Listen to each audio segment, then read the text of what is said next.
मुसलमान जो होता है ना, मुसलमान वो लवारस नहीं होता, वो वारस वाला होता है। उसका रब हर वक़्त अपनी रहमत से उसकी हिफाजत करता है। मुसलमान हर वक़्त नबी पाक अलैहिस्सलाम की निगाह करम में रहता है। इसे कमज़ोर बातें नहीं करनी चाहिए कि मेरे को पीछे चढ़ गया तो पता नहीं क्या हो जाएगा, बरादरी मुखालफ हो गई तो पता नहीं क्या हो जाएगा, सच बोल दूंगा तो लोग पता नहीं मुझे मार देंगे। ऐसा हो नहीं सकता। छुरी हज़रत इब्राहीम चलाएं भी ना तो हज़रत इस्माइल के हलक पे चलना उसने तब भी है जब अल्लाह हुक्म करेगा, तो अल्लाह की हिकमत होगी। तो हिकमत इलाही होती है तो कोई काम होता है, वरना होता तो अपनी तबीयत में मजबूत ईमान, तवक्कुल, अल्लाह पे भरोसा, मजबूती अफकार की, कच्ची बातें नहीं।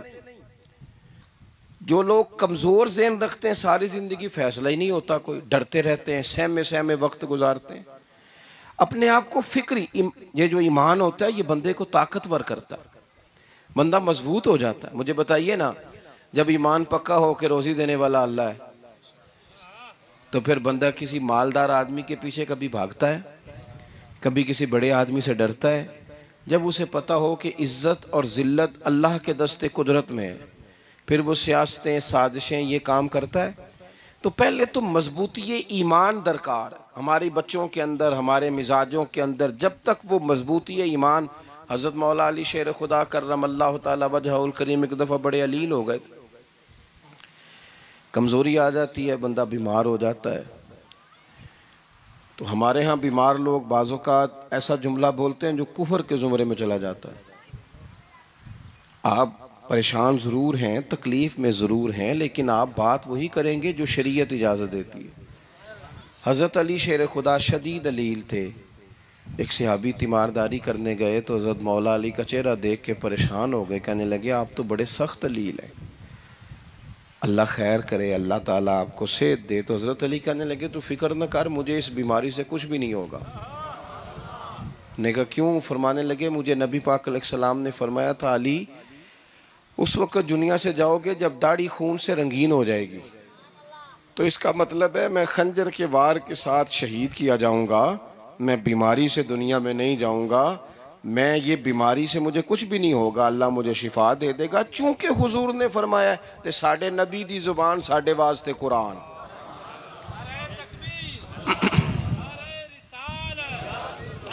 तो सबसे पहले तो अपने ईमान के अंदर, तवक्कुल के अंदर मजबूती पैदा करें। मुसलमान देखो ना,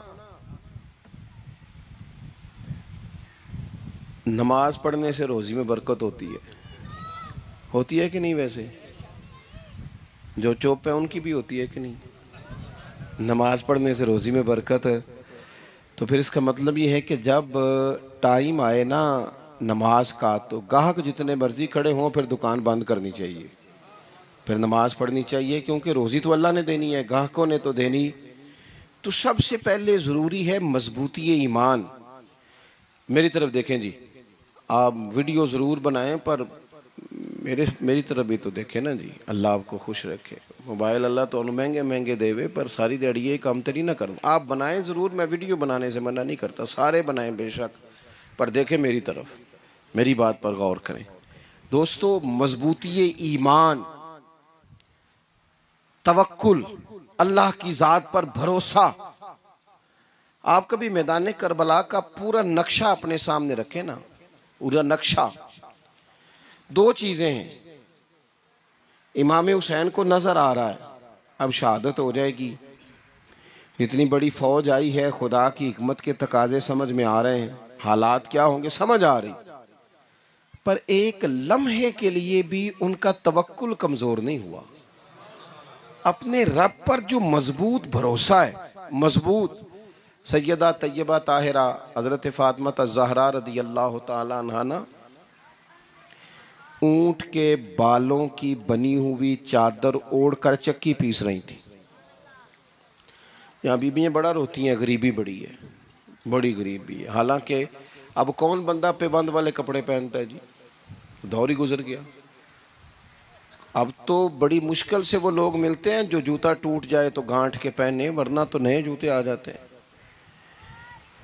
हजरत सैयदा पाक ऊंट के बालों की बनी हुई चादर ओढ़ के चक्की पीस रही थी। तो नबी पाक सल्लल्लाहु अलैहि वसल्लम ने देखा, आंखों में आंसू जरूर आए, पर महबूब ने फरमाया, फातिमा दुनिया में थोड़ी सी तकलीफ बर्दाश्त करो, क़यामत की सारी इज्जतें अल्लाह आपको ही अता फरमाएगा। तो तवक्कुल की मजबूती, अल्लाह की ज़ात पर भरोसा, अपने रब करीम के साथ उम्मीदों का वाबस्ता करना, इससे मजबूती आए। दूसरा फरमाया वामिलुस सालिहात, बेहतरीन अमल किया जाए, जिंदगी में नेक अमाल किए जाए, वक्त जाया ना किया जाए, हर वक्त कोई ना कोई काम बंदा करता रहे।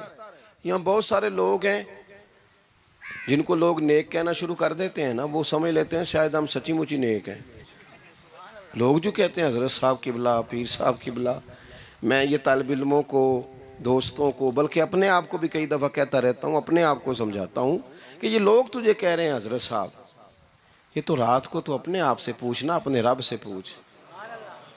कभी मौका मिले तो अपनी गिरेबान में झांक, गौर करके तेरी कैफियत क्या है, तन्हाई में तेरा दिल अल्लाह से जुड़ता है कि नहीं, इबादत में दिल लगता है कि नहीं, खुदा का खौफ दिल में रहता है कि नहीं, गरीब की मोहब्बत, अजीजों कुर्बत वालों का एहसास तबीयत में मौजूद रहता है कि नहीं। वैसे तो मेरा मतलब है, लोग कह देते हैं हाजी साहब आप बड़े सखी हैं, तो इससे तो नहीं ना बंदे ने सखी होना। सखी तो तब होना है जब अल्लाह की बारगाह में मकबूल होगा। आमाले सालेहा, नेक काम, और वो करता रहे बंदा, कोई भी काम उसे नेकी का मिल जाए ना। देखो नबी पाक सल्लल्लाहु ताला अलैहि वसल्लम ने फरमाया, नेकी को कभी हकीर नहीं समझना,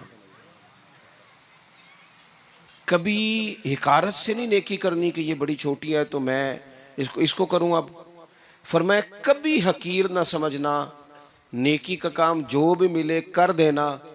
फरमाया अगर भाई से मुस्कुरा के मिलोगे भी ना, तो इस पर भी अल्लाह तुम्हें सदके का सवाब अता करेगा।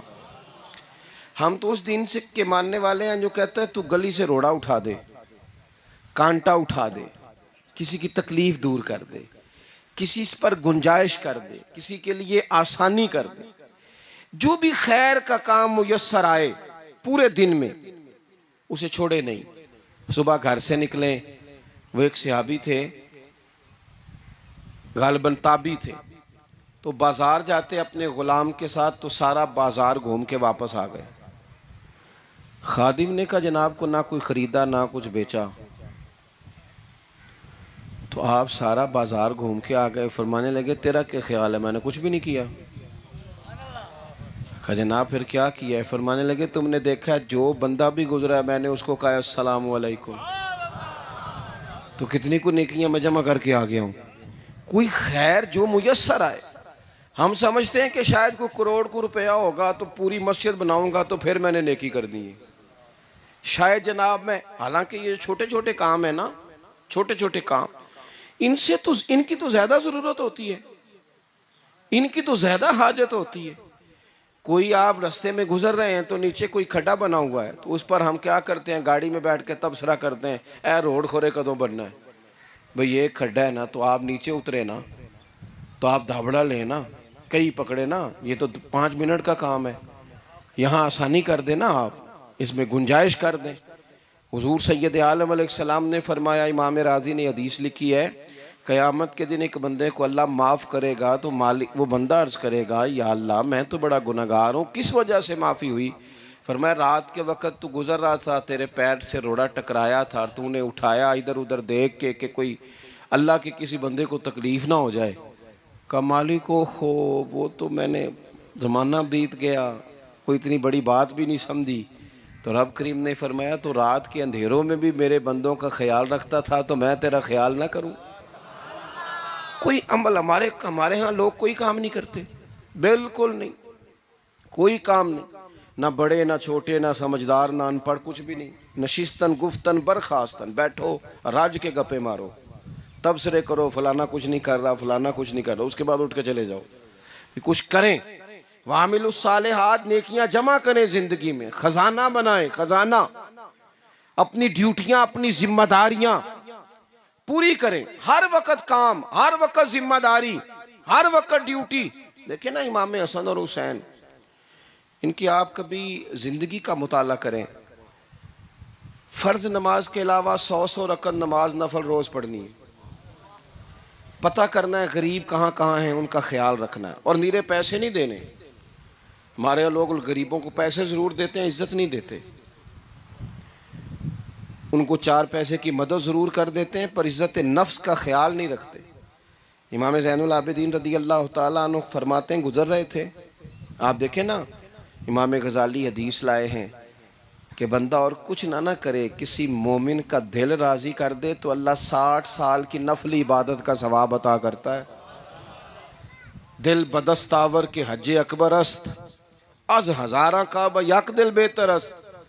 किसी का दिल खुश कर देना, उसको राहत दे देना, उसको करार दे देना, उसके लिए कोई ऐसा सामान कर देना कि बंदा मुतमईन हो जाए, सुकून हो जाए। ये हमारे यहाँ जो लोग होते हैं ना, सरकारी मुलाजिमीन, ड्यूटियों वाले, इनकी तबीयतों में तलखी होती है। ये अगर सिर्फ प्यार करने लग जाए ना, मैं कुछ मेडिकल से वाबस्ता लोग मेरे अहबाब में से हैं, तो मैं उनसे कहता हूँ कि शिफा तो अल्लाह ने देनी है, चलो तुम दवाई तो हंस के दिया करो ना, तुम आने वाले की बात तो तवज्जो से सुनो। वो बेचारा अपनी बात, हमारे एक बुजुर्ग थे तो तावीज़ लिखा करते थे, बड़े आलिम थे। मुझे कुछ थोड़ी सी ना मेरे दिल में उनके बारे में खफगी रहती थी कि आप इतने बड़े आलिम हैं, आप किताब लिखें, आप तवीज़ लिख रहे हैं, और फिर लोगों ने कमाई करनी होती है, आप तो मुफ्त देते हैं सारा कुछ। इतनी लंबी ड्यूटी, सारा दिन बैठे रहते हैं आप और लिखते तवीज़ हैं, पढ़ाएं आप। मैंने एक दिन उनसे गुजारिश की, मैंने कहा शेख आप बड़े आदमी हैं, जिन लोगों को अल्लाह ने रसूख फिल इल्म अता फरमाया होता है उनमें से आप, अल्लाह ने आपको पुख्तगी दी है, इल्म में शौरी आलिम में, आप सारा दिन तावीज़। फरमाने लगे यार मैं तावीज़ नहीं लिखता, असल मसला ये है कि जो तावीज़ लेने आता है वो अपना सारा दुख सुनाता है, तो मैं तावीज़ नहीं लिखता, मैं ना बस लोगों के कलेजे ठंडे करता हूँ। मैं किसी का, अब तो बच्चों के पास टाइम ही नहीं, वो तो अब्बा का दुख नहीं सुनते, बिल्कुल नहीं। वो तो ढूंढते हैं कोई कोना मिले तो जाके मोबाइल देखें, वो तो बैठते ही नहीं। अम्मा कह रही होती है कि पुत्र को 10 मिनट मेरे पास भी बैठा कर, लेकिन पुत्र मसरूफ़ बड़ा है, वीडियो चढ़ानी है उसने, टिकटॉक बनाना है उसने नई तस्वीर चढ़ानी है। हम उलझ गए। ये चीज़ें इंसान को नफसियाती तौर पर कमज़ोर कर देती हैं। जो लोग ज़्यादा ये काम करते हैं उनके हाफ़ज़े कमज़ोर हो जाते हैं, वो उलझ जाते हैं, उन्हें पता नहीं होता रात मैंने क्या कहा था, सुबह मैं क्या कह रहा हूँ। हर वक्त नहीं, ज़रूरत के वक्त, हर टाइम नहीं, मखसूस औकात में। हज़रत इमाम ज़ैनुल आबिदीन रदी अल्लाह ताला अन्हु फरमाने लगे, हम गुजर रहे थे, इमाम हुसैन साथ थे, तो रस्ते में ना कुछ गुरबा, गरीब लोग बैठ के खाना खा रहे थे। कहते हमारी उन पर नजर पड़ी तो उन्होंने हजरत इमाम हुसैन रदी अल्लाह ताला उनसे कहा, हुजूर आइए तशरीफ लाइए, खाना खाइए। वो जरूरी नहीं होता आपको सबका खाना पसंद ही आए, टेस्ट अपने अपने होते हैं, ये जरूरी तो नहीं। खाना पसंद ना भी आए तो दिल तो फिर भी राजी रखना चाहिए ना। कुर्बान जाएं, नबी पाक ने किस तरह हमारी तरबियत की। हज़रत आयशा सिद्दीक़ा रदी अल्लाह ताला अन्हा फरमाती हैं, करीम महबूब का मैंने ये तरीक़ा देखा कि अगर खाना ना पसंद होता तो छोड़ देते, पर कभी उसमें से नुक्स ना निकालते, ऐब जो ही ना करते। गर्मी के मौसम में खड़ी है बेचारी खातून, और कितनी मुशक्क़त से उसने खाना बनाया, और कितनी गर्मी सही है चूल्हे के सामने, लेकिन साहब वो खाना रखा है तो वो कहते हैं ये तू की पकाया है, वो खाने वाली चीज़ है भाई, इस तरह करना, अब जो अगली हंडी है वो तू पका, आ ना तू खड़ा हो, ये पता चले ये काम कितनी मुशक्क़त का है। ज़िंदगी में कुछ थोड़ा सा दूसरों का ख्याल रखना, ये भी तो दीन का हिस्सा है ना। आप अपनी ज़िंदगी में हमेशा अपने लिए सोचें, किसी और का सोचे ही ना, तो मेरे अजीज़ याद रखेंगे आप। इमाम ज़ैनुल आबिदीन कहते हैं, नबी पाक सल्लल्लाहु ताला अलैहि वसल्लम ने ना हज़रत इमाम अली मकाम की, इमाम हसन और हुसैन की इस तरह से कुछ तरबियत फरमाई थी कि गरीब परवरी उनके अंदर रच बस गई थी, मिजाज बन गया था। वो गुरबा बैठे थे दस्तरखान बिछाए सड़क के किनारे, तो इमाम हुसैन गुजरे तो उन्होंने आवाज़ दी। इमाम साहब रोक गए, कहने लगे हुजूर थोड़ी रोटी नहीं खा लेते हमारे साथ? तो इमाम साहब आ गए, नीचे बैठ गए गरीबों के साथ। कोई जुर्रत करे ना, चलो चलो अमीरों ने तो गरीबों के साथ बैठने की जुर्रत नहीं करनी, को पीर ही बैठ जाए गरीबों के साथ, वही मेहरबानी कर दे कि मैं पीर साहब हूँ, किबला हूँ, तो मैं ही चलो लंगर खा लूँ मुरीदों के साथ बैठ के। हमारी तो महफिलों में भी ना जी, नात खानों का, मौलवियों का, दूसरों का खाना और होता है, और गरीब आदमी को शापर में चावल डाल के देते हैं और साथ उसे कहते हैं ये लंगर शरीफ है। भाई अगर ये शरीफ है, तबर्रक है, तो ये पीर साहब नू नहीं सी लंघदा, अड़ता है गले में लंगर उनको। ये लंगर शरीफ जो है ये नात खां को भी तो गुजरना, तबर्रक है कि नहीं? हाँ ना तो करो ना। तो जी ज्यादा तबर्रक वाली शय वे वो पीरा नू भी तो खानी चाहिए ना, नात खां को भी। उसके लिए लहदा से मुर्ग मुसल्लम आला खाने। मैं अक्सर दोस्तों से कहता हूँ चलो मिलाद शरीफ पे ही सही सबके लिए अच्छा खाना पकाओ।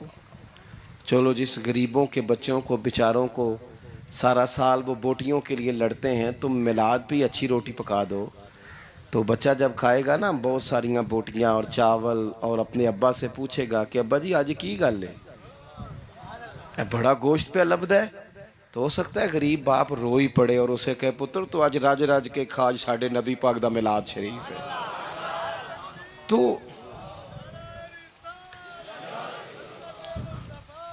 तो इमाम हुसैन रदी अल्लाह ताला अन्हु ना आके गरीबों के बीच बैठ गए जमीन पे।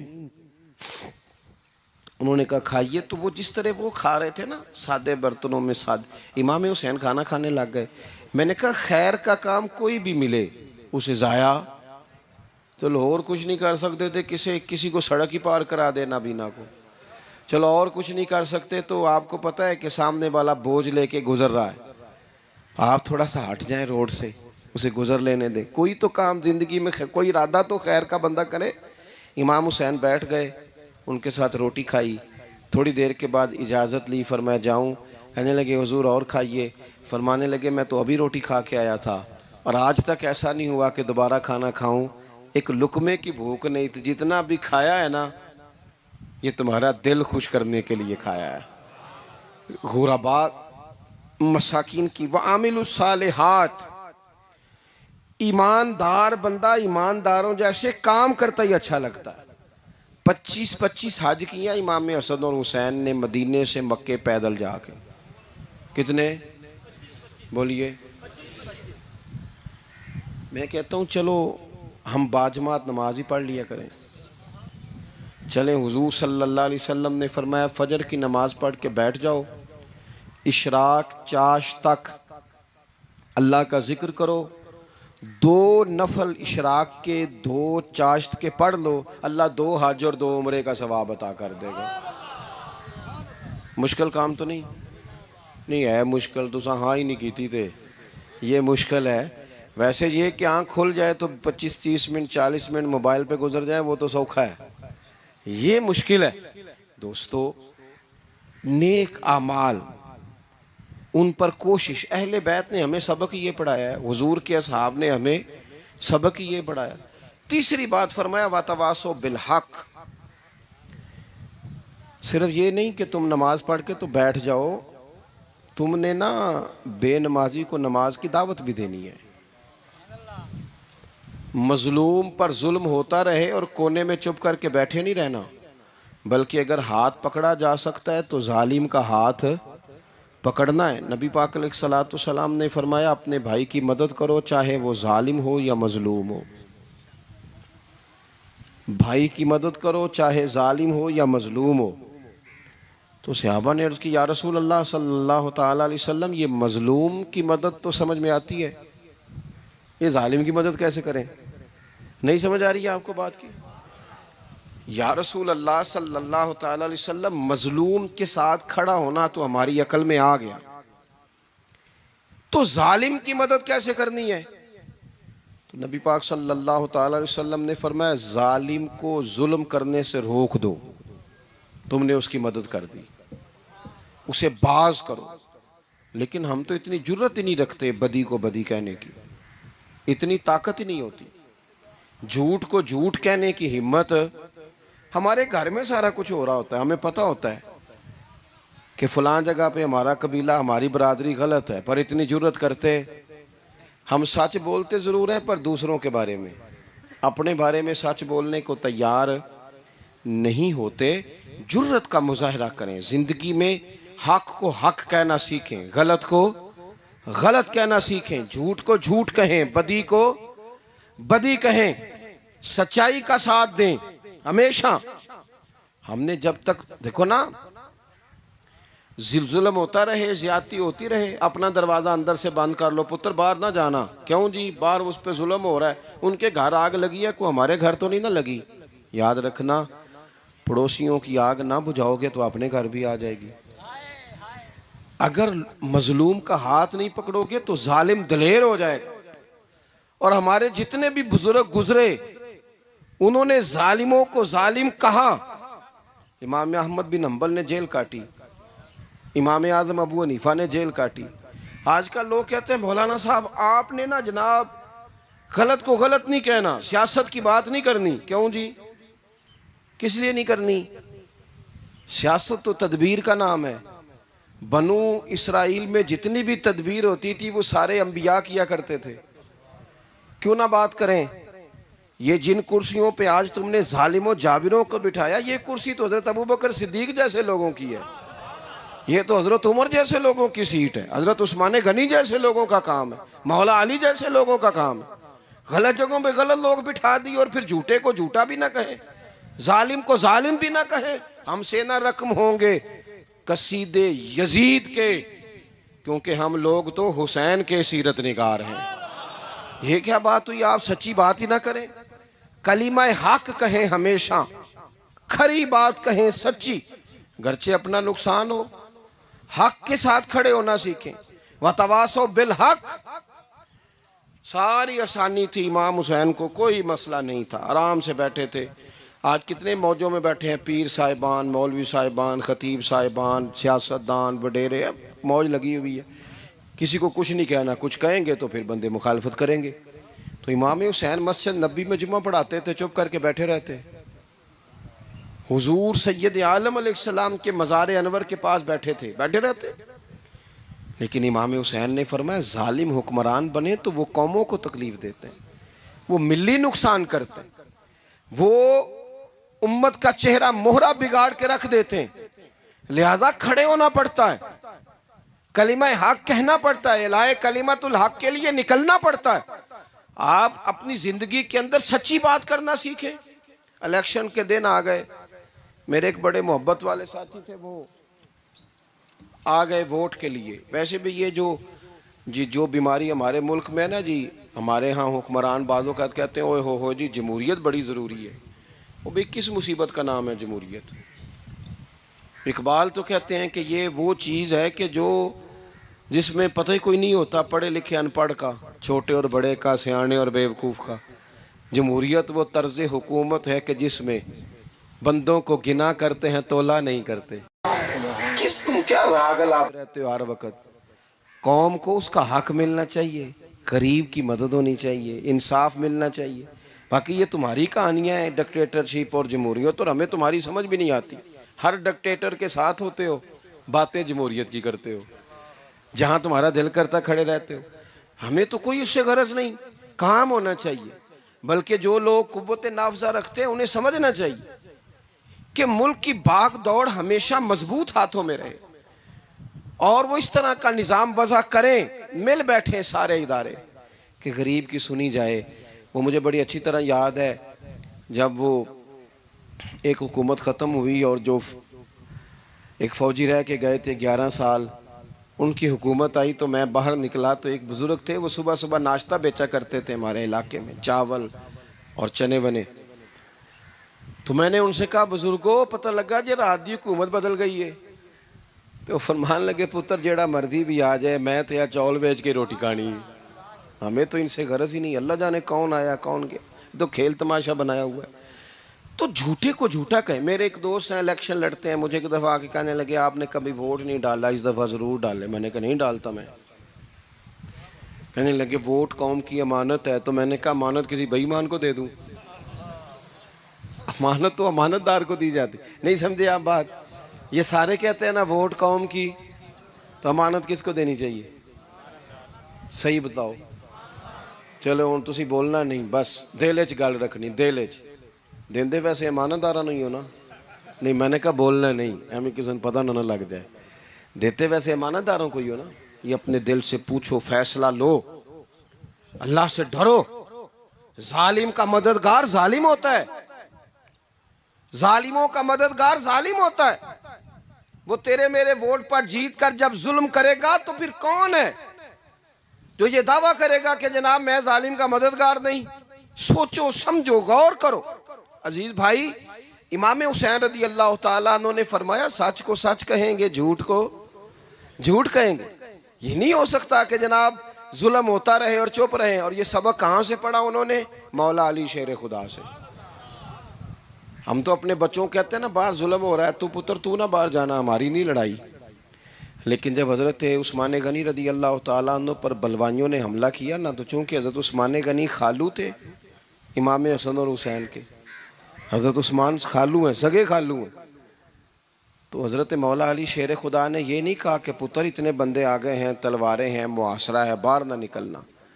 बल्कि हज़रत मौला अली ने खुद अपने दोनों बेटों को तलवारें पकड़ाईं और हज़रत उस्मान गनी के दरवाजे पे खड़ा करके कहा पुत्र ख्याल रखना तुम्हारे होते हुए कोई भी शख्स हज़रत उस्मान गनी का दरवाज़ा ना क्रॉस कर पाए। खुद अपने बच्चों, हर जंग में हज़रत अली साथ लेके जाते थे। हम तो बच्चों को दिलेरी सिखाते ही नहीं, बुज़दिल। और कुछ हमें बाबे मिल गए, वो कहते हैं मुंडे नू साया है। मैं क्या बाबे नू आप साया है, इनू भी करो दम कराओ, इसको नजरी साया आता है। कैसे नादानों से पाला पड़ गया। क्या होता है वो साया? अच्छे भले सियाने नौजवान बत्ती बंद करके अंदर लेटा हुआ बच्चा है, बाबे नू बाबा कह गया इनू साया। बाबा केड़ा कह गया? जेड़ा बाहर रोटी लैन आया सी। भी एडी पहुंची सरकार होंदी ते टुकर ही घर खा लेंदी। लोगों के किस्मत का हाल बताता है, अपनी इतनी खराब है कि मांगता फिरता है। क्या मजाक बनाया हमने अपने साथ। थोड़े समझदार हो जाए, हर बंदे की बात का असर कबूल ना किया करें। मोमिन के पास ताकतें होती हैं, जो जिधर लगाता है चुप करके लग जाते हो। इन्नल्लज़ीना क़ालू रब्बुनल्लाहु सुम्मा इस्तक़ामू ततनज़्ज़लु अलैहिमुल मलाइका। अल्लाह कहता है तू डटना सीख, रब का नाम लेके डट जा, रब तेरी मदद के लिए फरिश्ते भी नाज़िल कर देगा। खड़े होना सीखे, जिसका जो मन आता है वो तबाही करके गुजर जाता है, बिल्कुल कतन नहीं। तो इमाम हुसैन ने सही को सही कहा, गलत को गलत कहा, और डट के कहा, और पूरे वसूख से कहा, और पूरी वो हजरत इमाम अबू मालिक खड़े थे ना, तो ये बादशाह बड़ी बड़ी गलत बातें भी करते हैं। अच्छा चले सही बताएं आप, मैं आपको अपनी बात बताता हूँ। कई दफ़ा ऐसे होता है, कई दफ़ा के बात कोई हो जाती है, कर लेते हैं, तो कोई साथी तवज्जो दिलाता है कि आप तो बोलते बोलते ये कह गए, तो एहसास होता है हो यार गलती हो गई, हो जाता है। बड़े बड़े जो मुहद्दिसीन थे, बड़े बड़े लोग, उन्होंने कहा यार हमारी ये राय थी, फिर उसके बाद हमें ये पता चल गया, अब हमारी राय बदल गई है, इसको रुजू करना कहते हैं। बड़े बड़े लोगों ने कर लिया। लेकिन हमारी सियासी जमातों का हाल ये है कि उनके किसी कारकुन से पूछे ना तुम्हारे लीडर ने कभी गलती की है, क्यों किया ने, क्यों? माज़अल्लाह ये फरिश्ते क्या है, ये गलती नहीं कर सकते। अगर बड़े बड़े लोग कहते हैं यार यहां हम भूल गए थे, ताकि सहाबाए किराम अलैहिम रिदवान अपनी राय से रुजू करते। यहां क्या हाल हो गया, किस चक्कर में हम पड़ गए? जमातों को बुत ना बनाओ, वो जमाते रहने दो, अगरचे बुत हैं जमात की आस्तीनों में, पर मुझे हुक्म अज़ां ला इलाहा इल्लल्लाह। तो सच को सच, झूठ को झूठ। हजरत इमाम अबू मालिक खड़े थे, तो हारून रशीद बादशाह था। कुछ बड़े खुशामदी लोग होते हैं, नहीं जी नहीं सरकार आपकी तो क्या बात है, क्यों जी इतनी तारीफें क्यों कर रहे हो? कहते हैं इसने खर्चा किया, मस्जिद बनवा के दी है, ये जनाब चंदे देता है। वो खुदा के बंदो, चंदा देने का मतलब ये जो मर्जी कह जाए। हजरत इमाम मालिक हारून रशीद के बड़े बादशाह के दरबार में खड़े थे, किसी बड़े के, हारून रशीद था या कोई और था। तो वो ना मक्खी बार बार बादशाह को तंग करती। मक्खी कई दफा नहीं काबू आती, 3-4 बंदे भी लग जाए तो नहीं काबू आती, पकड़ी नहीं जाती, मक्खी जो हुई।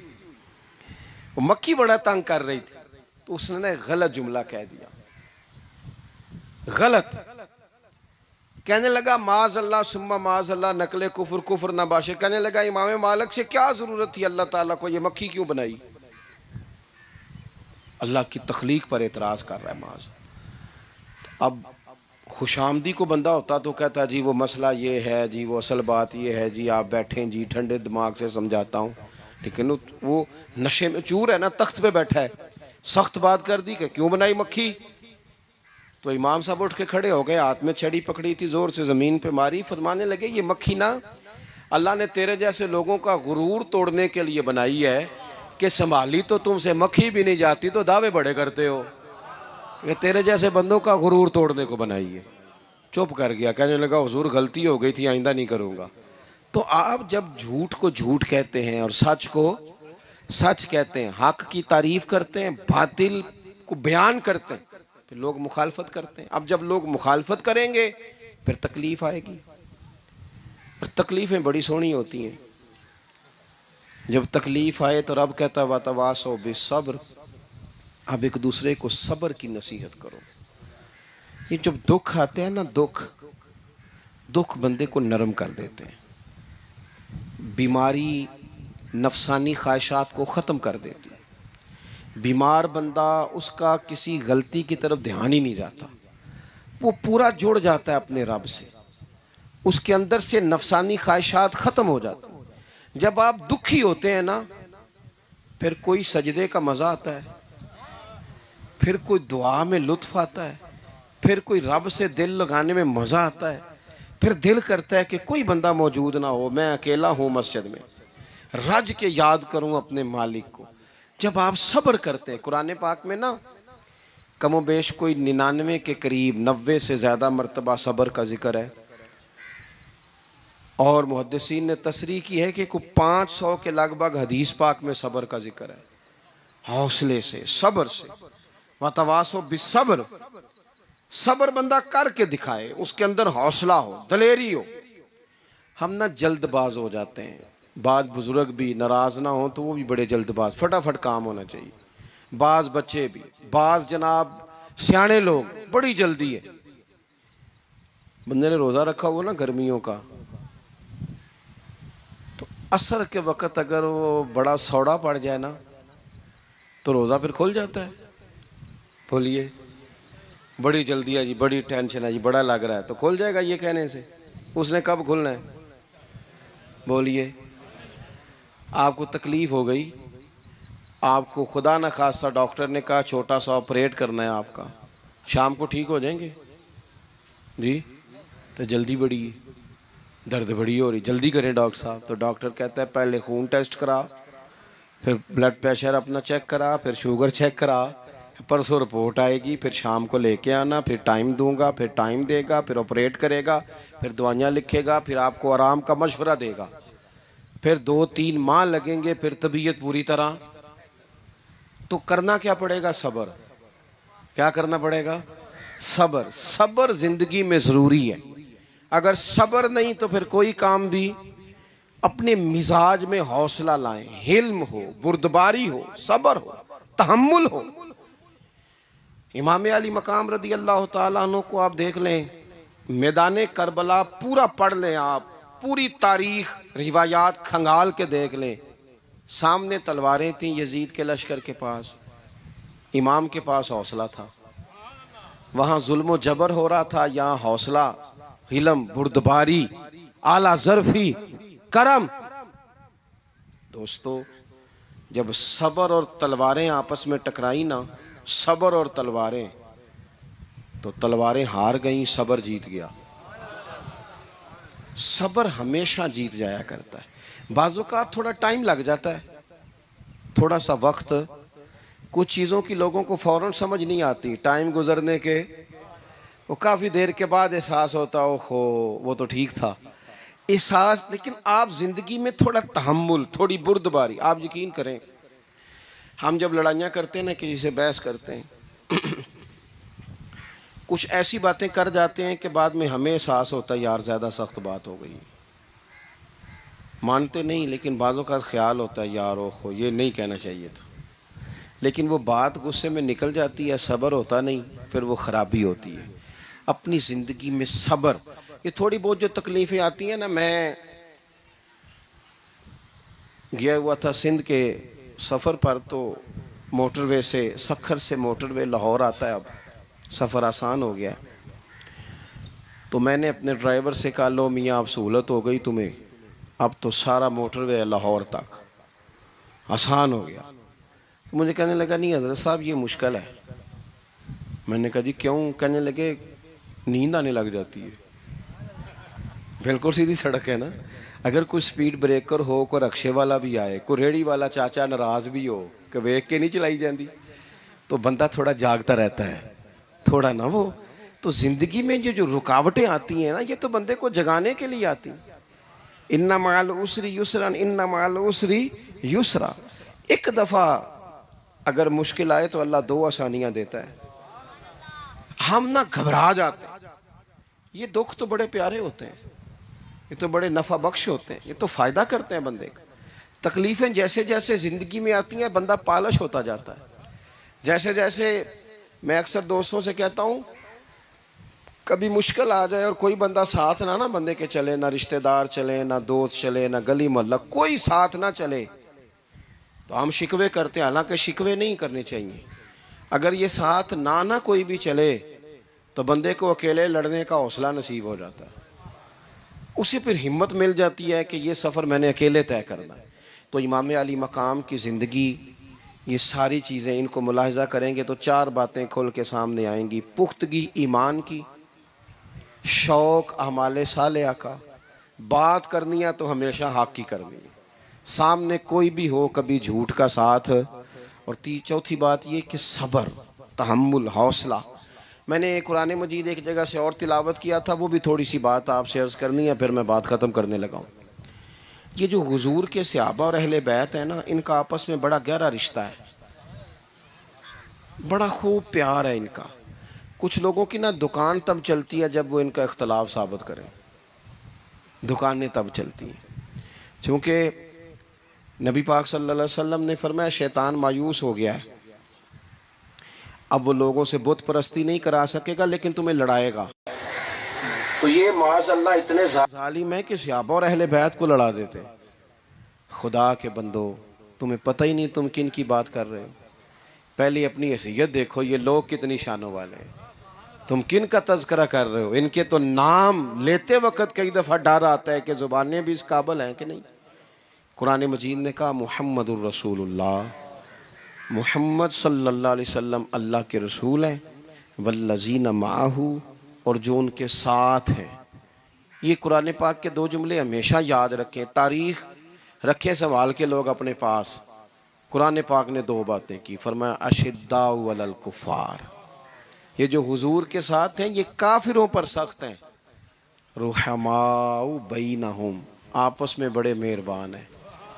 तो जब अल्लाह कहता है आपस में मेहरबान है, नहीं समझ आई बात की आपको? अल्लाह कहता है कि आपस में बोलिए, तो फिर अल्लाह की बात माननी है या किसी लड़ाने वाले की बात माननी है?